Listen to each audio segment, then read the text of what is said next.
Marami ang naiintriga sa paghihiwalay ng isang magkarelasyon na parehas sikat na personality.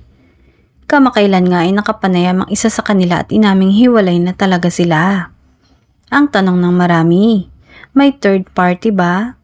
Dahil bago nga ang napabalitang hiwalayan ng dalawa, ay marami nang nakakapansin at nakakakita na medyo nagiging cold na ang aktor sa aktres. Matapos ngang kumpirmahin ng aktor ang hiwalayan nila ng kanyang karelasyon, ilang araw ang nakararaan na may kalakip na mga litrato nilang black and white, usap-usapan naman ang tungkol sa pagkakasangkot ng isang aktres bilang third party.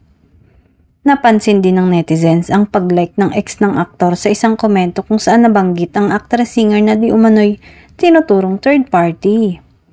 Tila low-key na raw nitong di umano'y kinumpirma ang tungkol sa third party sa kanila ng ex. Pero sa interview ay mariing itinanggi ng aktor ang tungkol sa cheating allegations. Magkatrabaho ang aktor at ang sinasabing third party na actress-singer sa upcoming film na kung saan ay kasama rin nila ang iba pang celebrity.